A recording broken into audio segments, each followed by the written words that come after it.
Public figure merupakan salah satu di antara jutaan bahkan miliaran orang yang kehidupannya akan selalu menjadi konsumsi publik. Baik atau buruknya perilaku dari seseorang public figure tentu menjadi sorotan yang terus-menerus dan tiada hentinya. Saat ini, teknologi yang semakin maju mendorong setiap masyarakat menggunakan gawainya untuk aktif terlibat dalam update informasi di seluruh media sosial, baik Instagram, Twitter, Facebook, dan masih banyak lainnya. Berbicara mengenai public figure sendiri, seseorang tersebut tidak mungkin besar nantinya ketika tidak memiliki prestasi yang ia torehkan kepada masyarakat. Tentu, dengan prestasi-prestasi yang berhasil ia raih dalam bidangnya akan menjadi sesuatu yang dapat dijadikan contoh bagi para penggemar. Salah satu influencer dan public figure yang sempat viral di seluruh media sosial karena kasusnya mengenai penolakan karantina di tengah pandemi COVID-19, seperti pada kasus Rachel V-nya yang menolak karantina setelah kepulangannya dari luar negeri. Tentu, hal ini menjadi perbincangan di masyarakat. Selain itu, dianggap tidak adanya keadilan hukum di mana seharusnya Rachel V-nya mendapatkan sanksi atau hukuman. Namun, dengan kekuasaan yang mungkin ia miliki, sanksi tersebut diabaikan begitu saja. Hal ini tentu menyimpang dari ajaran nilai-nilai Pancasila sebagai sistem etika dan Pancasila sebagai dasar negara. Kami dari kelompok 9 kelas Pancasila C3.3 Universitas Airlangga. Kami di video kali ini akan menyampaikan pendapat, narasumber, serta hasil penelitian kami. Sebelum itu, izinkan kami untuk memperkenalkan diri terlebih dahulu. Saya, Anissa Zara Salsabila, berperan sebagai moderator di video kali ini. Dan rekan-rekan saya dipersilakan untuk memperkenalkan diri terlebih dahulu. Perkenalkan, saya Dita Dwi Agustin dan di sini peran saya sebagai reporter. Perkenalkan, saya Nadia Amanda Hakim, peran saya sebagai notulen. Perkenalkan, saya Cynthia Puji Utami, di sini peran saya sebagai reporter. Perkenalkan, saya Sofika Bariro, di sini saya sebagai reporter. Perkenalkan, nama saya Gisjan Lansa Ramadhani, di sini saya sebagai notulen 2. Perkenalkan, nama saya Ivan Mazifara, peran saya sebagai notulen 1. Selanjutnya, untuk narasumber, kami memakai narasumber 1, narasumber 2, dan narasumber 3. Ketiga narasumber sedikit mewakilkan pendapat masyarakat pada penelitian kami kali ini. Sebelum ke inti, untuk menambah semangat nih, mari kita jargon terlebih dahulu. Kelompok 9. Kami berani membangun diri dan negeri. Unair hebat. Selanjutnya, inilah hasil dari penelitian kami berupa video. Bagaimana tanggapan Anda terkait kasus seorang public figure bernama Rachel V-nya yang menolak karantina sesuai waktu yang telah ditetapkan? Yang meresahkan ya. Merupakan suatu tindakan yang salah. Bukan blunder yang sangat parah. Dia menciderai namanya sendiri, dia menciderai status sosialnya sendiri. Karena kasus ini tidak baik ditiru oleh masyarakat umum, oleh siapapun, apalagi Rachel V-nya ini adalah seorang public figure. Karena seperti yang kita semua tahu, bahwa saat ini Indonesia sedang berada pada masa pandemi. Nantinya, tindakan yang dilakukan oleh Rachel V-nya ini dikhawatirkan dapat merugikan diri sendiri maupun orang lain. Karena kalau kita lihat lagi, dia melakukan hal-hal seperti ini dengan unsur kesengajaan. Situasinya si Rachel V-nya ini dia baru pulang dari luar negeri yang mana saat itu dia wajib untuk melakukan karantina. Tapi dia dengan sengaja meninggalkan kewajiban tersebut. Mana status public figure ini dia nggak bisa main-main sama statusnya karena dialah yang menjadi figur. Dialah yang menjadi tontonan banyak masyarakat. Bagaimana pendapat Anda mengenai hal semacam ini, di mana seorang warga negara tidak melaksanakan semua peraturan pemerintah dengan baik? Kalau menurut saya ya kasus Rachel Fenya ini termasuk kasus yang melanggar hukum di Indonesia. Pastinya saya sangat menyayangkan bahwa masih ada warga negara Indonesia yang belum mematuhi peraturan pemerintah yang telah ditetapkan. Maka saya akan menanggapi hal seperti ini dengan tindakan dan perlakuan yang tegas. Karena sudah kita ketahui bahwa di Indonesia ini pemerintah sudah menerapkan aturan tentang karantina yang ada di Indonesia, sehingga siapapun harus menaati peraturan tersebut. Bisa dikatakan kalau karantina ini membosankan dan sangat jenuh, tapi bagaimanapun harus tetap dipatuhi gitu. Di protokol kesehatan ini dibuat bukan semena-mena untuk tujuan yang lain, untuk melindungi masyarakat Indonesia sendiri dari virus corona yang ada. Para pelanggar yang melanggar peraturan tersebut dapat dikenai sanksi yang tegas dan juga denda yang setimpal tanpa membeda-bedakan siapa yang melanggar. Yang pertama kan kita juga harus tahu ya, kalau hukum itu sifatnya memaksa. Kita garis bawahi bahwa di dalam atau di balik paksaan tersebut, hukum juga memberikan kita sebuah manfaat yang baik tentang peraturan darurat COVID-19. Salah satunya adalah kewajiban karantina seusai bepergian dari luar negeri. Nah, manfaatnya tuh kan banyak. Tapi kok kenapa ada orang yang dengan sengaja dia tidak memanfaatkan manfaat tersebut? Wajib dan mau nggak maulah harus menerima konsekuensi, ditindak secara tegas. Apakah yang telah dilakukan oleh seorang Rachel Fenya ini bisa membahayakan keselamatan khususnya dalam hal kesehatan di masyarakat? Kalau menurut saya sih sangat berpotensi ya untuk membahayakan. Pastinya apa yang telah dilakukan oleh Rachel Fenya tersebut dapat membahayakan keselamatan dan juga kesehatan dari masyarakat di sekitarnya. Jelas, iya. Karena Rachel Fenya sendiri yang dari luar negeri, khususnya dari Amerika, saat di perjalanan tuh kita tidak tahu apa yang terjadi dalam perjalanan. Seperti yang sudah kita ketahui bahwa perkembangan atau penularan dari virus corona atau COVID-19 ini kan sangat cepat. Jadi kita tidak tahu apakah di perjalanan tersebut Rachel Fenya positif atau negatif dari COVID-19. Rachel Fenya ini bisa jadi berpeluang besar dalam menyebarkan atau menjadi karier dari virus corona tersebut. Karena apa? Kita flashback ke Februari 2020, tentunya kita semua masih ingat waktu itu kehidupan masih normal. Sampai ada satu suspek, dia baru pulang dari luar negeri, dia dijuluki sebagai pasien zero, dia terinfeksi COVID-19. Dan dengan kondisinya seperti itu, dia menginfeksi anggota keluarganya. Anggota keluarganya dia ada yang bekerja, anaknya sekolah, dia menginfeksi teman-temannya. Dan akhirnya dari satu orang yang terinfeksi, akibatnya dan dampaknya satu negara menjadi terinfeksi. Pastilah nggak mau hal tersebut terjadi lagi. Makanya dibuat satu peraturan atau ketentuan, yaitu karantina setelah dia pulang dari luar negeri.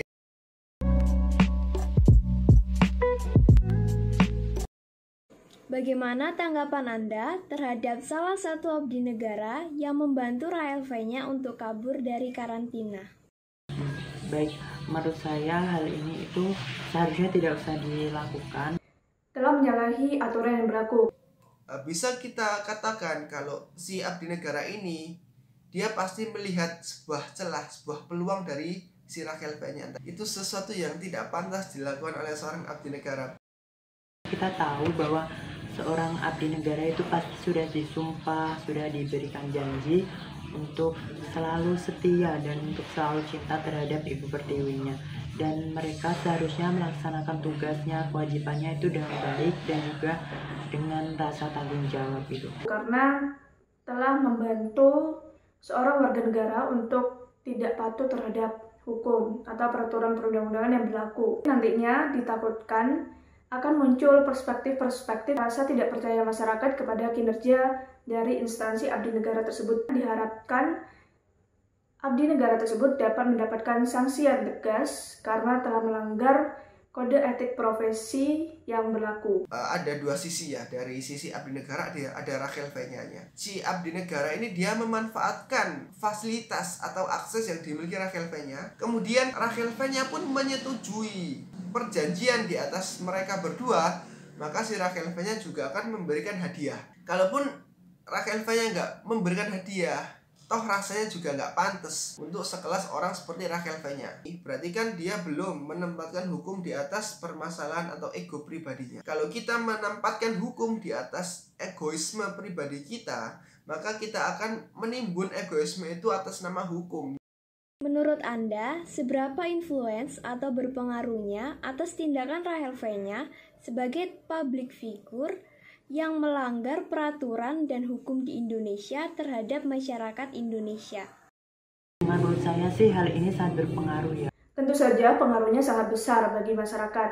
Dia memberikan efek negatif kepada masyarakat. Rachel V-nya ini adalah seorang public figure yang semua perbuatannya atau perlakuannya itu dikonsumsi dengan cepat oleh publik atau oleh masyarakat. Dan pastinya juga ada masyarakat berpendapat bahwa Rachel V-nya, seorang public figure ini mempunyai kekayaan lebih sehingga ia tidak bisa untuk patuh terhadap hukum. Karena seperti yang kita tahu, Rachel V-nya ini merupakan sosok public figure yang memiliki banyak pengikut. Nah, ditakutkan para pengikutnya ini juga akan terinfluence. Para pengikutnya ini akan meniru apa yang telah dilakukan oleh idolanya tersebut. Namanya juga public figure, artinya setiap dia melangkah, dia bernafas, dia ngomong, itu menjadi tontonan bagi masyarakat. Dan mungkin untuk beberapa orang menjadi contoh dan sosok yang diidam-idamkan. Ya sebenarnya sebagai seorang public figure, dia punya banyak cara untuk memberi pengaruh positif. Dan juga tindakannya ini nggak bisa dibenarkan secara hukum, nggak bisa dibenarkan secara apapun. Dia udah terbukti salah, dan viewer akan berpendapat yang mungkin kita emang nggak bisa mengontrol pendapat masing-masing orang. Mungkin ada mereka yang justru menyalahkan pemerintah atas ketidakmampuannya menjalankan hukum. Menurut Anda, apakah tindakan yang dilakukan oleh abdi negara ini merugikan masyarakat? Bagaimana tanggapan Anda? Tentu saja juga merugikan masyarakat juga. Ya, apa yang dilakukan oleh abdi negara ini dapat merugikan masyarakat. Sebenarnya dia tidak merugikan masyarakat dalam hal apapun. Justru yang paling dirugikan oleh kelakuannya si oknum tadi adalah instansi tempat dia bekerja dan juga dirinya sendiri. Sebagai masyarakat yang tidak percaya dengan kinerja dari seorang abdi negara, bahwa abdi negara ini kerjanya kurang maksimal atau kerjanya minim lah atau lain-lain gitu, sehingga keharmonisan antara abdi negara dan juga masyarakat itu renggang, dan hal itu menyebabkan untuk sulit terjadi kedamaian gitu. Karena jelas terlihat di situ terdapat perbedaan perlakuan yang diberikan kepada Rachel V-nya dan juga masyarakat yang melakukan karantina juga pada saat itu. Menunjukkan bahwa terdapat beberapa hak-hak yang dilanggar, terdapat pelanggaran hak yang dimiliki oleh masyarakat yang lain. Karena apa? Karena kalau nggak salah saya baca dia udah ditangguhkan kepangkatannya, kalau nggak dia dimutasi, kalau nggak dia diberhentikan secara tidak hormat. Tapi kembali lagi ya, instansinya tercoreng, dia juga rugi. Bagaimana tanggapanmu mengenai kasus yang melibatkan sosok public figure Rachel V-nya, di mana masyarakat menganggap bahwa dalam kasus ini masih terjadi ketimpangan dalam keadilan hukum? Hukum di Indonesia itu berjalannya itu kurang maksimal gitu pelaksanaannya. Peraturan yang telah ditetapkan, maka peraturan tersebut harus benar-benar dijalankan dengan semaksimal mungkin. Ini bukan salah satu ketimpangan dalam keadilan hukum. Kita bisa melihat juga bahwa Rachel V-nya ini seorang public figure yang tentunya memiliki kekuasaan. Dia pastinya memiliki banyak dana yang mungkin bisa dijadikan alat untuk dirinya itu terbebas dari hukum gitu. Menurut saya itu hukum di Indonesia itu juga masih memihak atau pilih kasih gitu, dimana masyarakat yang tidak punya dana, masyarakat kelas bawah gitu, pasti hukumannya itu lebih berat daripada seorang public figure atau seorang artis gitu. Harus bersifat memaksa setiap warga negara Indonesia untuk dapat mematuhinya tanpa memandang status jabatan dan juga dari kekuasaan yang dimiliki oleh setiap warga negara Indonesia. Kasus ini terjadi ketimpangan hukum, saya rasa tidak. Karena Rachel V juga dia mengikuti prosedur hukum. Tapi mungkin yang dipertanyakan di sini adalah dia punya materi, punya apa-apa yang bisa mengarahkan dia untuk bisa menghindari lah jalannya hukum. Dia masih menempatkan hukum di bawah kepentingan pribadinya. Jadi dia mau bahkan melakukan apapun untuk mendapatkan egonya, meskipun itu dia melanggar hukum. Caranya dia pasti dikatakan sesuatu yang salah dan nggak bisa kita terima sebagai contoh yang baik. Bagaimana tanggapanmu mengenai keadilan hukum di Indonesia sendiri, dan bagaimana pencegahan supaya tidak terjadi ketimpangan dalam keadilan hukum jika seandainya terjadi kasus-kasus yang serupa atau bahkan kasus yang lebih besar lagi dari kasus ini? Menurut saya itu keadilan hukum di Indonesia kita sudah tahu bahwa memang sering terjadi ya ketimpangannya. Jadi seharusnya yang perlu diperbaiki itu adalah penegak hukumnya. Selain penegak hukum yang harus diperbaiki, mungkin juga kesadaran akan masyarakat atau kesadaran akan public figure tersebut. Sistem keadilan hukum di Indonesia sendiri pada saat ini masih bisa dibilang mengalami ketimpangan. Kalau kita sebagai warga negara kan berarti adil, kita melakukan kewajiban, kita mendapat hak. Kita melakukan kewajiban, kita mendapat hak. Ya namanya penegak hukum itu harus bersikap adil gitu, harus bertanggung jawab dan tidak pilih kasih gitu. Penegak hukum juga harus tegas dalam melaksanakan tugasnya. Seperti dalam kasus Rachel V-nya ini, seharusnya penegak hukum bekerja lebih untuk berintegritas agar tidak terjadi gitu. Jika penegak hukum sudah bekerja secara tanggung jawab, tentunya kasus ini tuh tidak mungkin akan terulang atau tidak akan terjadi, supaya tidak melanggar hukum gitu. Karena mereka yang memiliki jabatan tinggi ini dapat dengan mudah bersahabat dengan hukum, sedangkan bagi mereka yang berada pada kelas menengah bawah itu dapat dengan mudah ditindas oleh hukum di negara kita ini. Lalu salah satu upaya atau cara untuk menangani masalah ini yaitu salah satunya dengan memperbaiki atau mempertegas lagi kinerja dari para penegak hukum yang ada di Indonesia ini. Misal koruptor yang dia merugikan negara triliunan miliaran rupiah kok cuma 3 tahun, yaitu realitanya. Padahal di kitab peraturannya, perundang-undangnya di situ dituliskan minimal 6 tahun, minimal 10 tahun. Tapi kok prakteknya, realitanya dia cuma 1,5 tahun bahkan. Nah, inilah titik yang paling terang untuk dijadikan solusi. Yaitu apa? Hukum tidak pernah salah. Tapi bagaimana cara kita mempraktekkan hukum itu yang perlu dipertanyakan. Apakah menurutmu kasus ini juga menyimpang dari ajaran nilai-nilai Pancasila sebagai sistem etika dan Pancasila sebagai dasar negara? Melanggar juga ajaran Pancasila sebagai etika dan juga Pancasila sebagai dasar negara. Ya, kasus yang dilakukan oleh Rachel V-nya ini itu menyimpang dari ajaran nilai-nilai Pancasila sebagai sistem etika dan juga sebagai dasar negara. Garuda melihat dia nggak beretika dalam hal kehidupan bernegara berdasarkan Pancasila. Pancasila dikatakan sebagai etika itu kita diberikan pedoman-pedoman untuk melakukan etika atau berbuat etis gitu. Dan juga Pancasila sebagai dasar negara itu artinya Pancasila itu juga membuat pedoman-pedoman gitu. Tapi yang dilakukan oleh Rachel V-nya itu tidak seperti itu, dan Rachel V-nya itu melanggar peraturan atau pedoman-pedoman yang diberikan pemerintah tentang karantina. Dan juga perbuatan Rachel V-nya ini tentunya juga melanggar sistem etika yang ada di Pancasila gitu. Jadi menurut saya ya nggak baik hal seperti itu. Apalagi perbuatan Rachel V-nya kan juga membahayakan keselamatan di masa pandemi ini. Karena tidak sesuai dengan nilai-nilai luhur budaya asli dari bangsa Indonesia sendiri. Bagaimana cara kita menampilkan kelakuan kita kepada masyarakat Indonesia? Apakah kelakuan kita mencerminkan perilaku yang diturunkan atau diwariskan dari Pancasila atau tidak?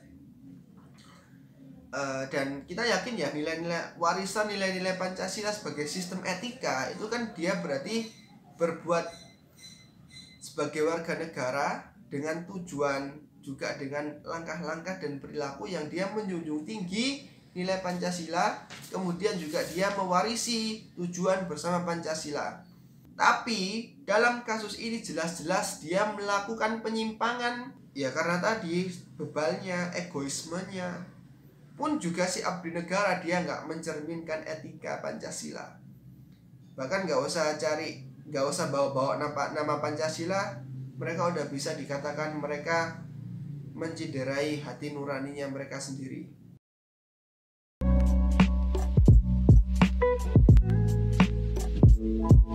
Berikut kesimpulan saya. 1. Perilaku acuh terhadap peraturan karantina karena merasa karantina itu membosankan dan tidak mengetahui dampak yang besar akibat perilaku acuhnya.